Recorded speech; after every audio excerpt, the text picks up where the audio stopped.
Hey, good morning. It's Monday. It's Tuesday. Which is a good thing. Yeah, right.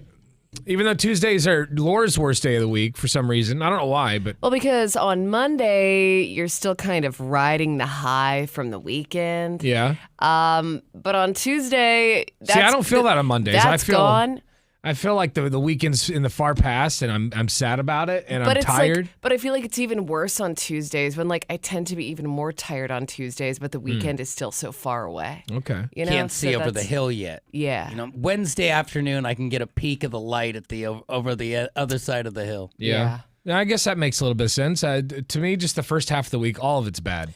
Yeah, Monday sucks. Until Thursday, then I start loosening up. I'm like, okay. It's really stacking crap. I mean, one's bad and the other one's worse. Mm-hmm. Well, we are here this morning, no matter how tired you are on a Tuesday or wide awake. We've got David Spade tickets again today. Yep. Nice. At 7:30, we're going to play our new game, the 5 and 10 game, for your chance to win some Spade tickets.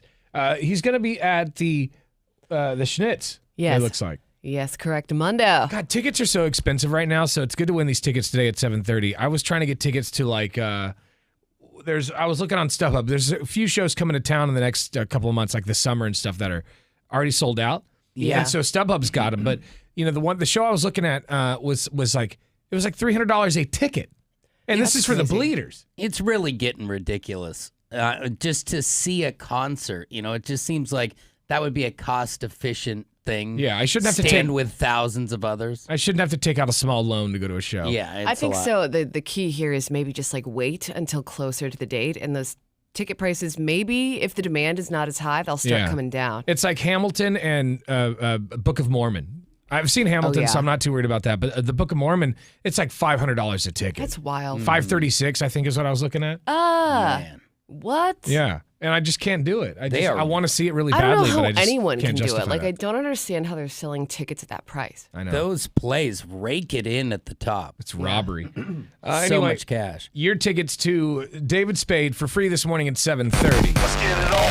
And now, the big story. This is where we go around the room sharing what we think the biggest stories of the day are. Who wants to go first? I can go first.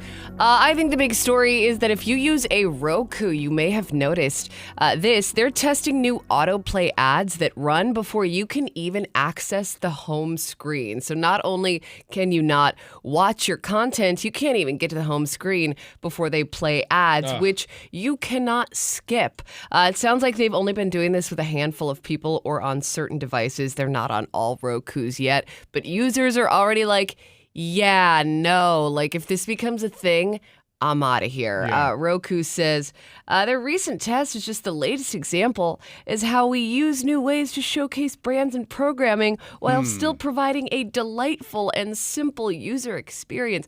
I don't know what's delightful about watching a bunch of ads, but hey, you do you, Roku. So just a heads up, you may be seeing that on your Roku in the coming days. It may be just a survival technique at this point. When does Roku become TiVo?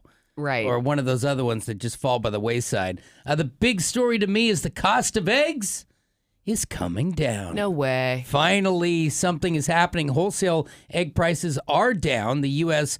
Department of Agriculture is reporting that the national average price for a dozen eggs dropped $2.70 last week. Whoa. That's incredible. Landing at $4.15. That marks 3 weeks of declining prices. Now, let's remember they were like $2 not too long ago, but beggars can't be choosers. Moving in the right direction when it comes to getting your scramble on. Yeah. Paying too much for omelets. It's ridiculous. Yeah. I think the big story today is looks like March Madness is going to have a pretty big impact on the economy and not in a good way. That's according to a recent survey by sports betting and media brand Action Network. They predict that March Madness could cause the U.S. economy to see roughly $20 billion in, quote, lost productivity. Oh, yeah. Man.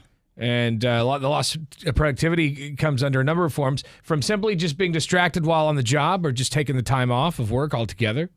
But yeah, lost productivity, $20 billion. It's a lot of Well, money. I mean, you think that most offices have at least one guy who talks a boss into letting them have the TV on. Yeah. So people can go into the boardroom or whatever and watch games. Yeah, don't let our bosses know about this. We got a work bracket here. It costs money like overall, like when all industry, but I think it's good for morale to let Oh, for people sure. shake it up a little bit for a Yeah. couple of weeks. I mean, I'm sure we lose productivity also in our snack drawer, trips to the bathroom. Oh, for sure. Yeah.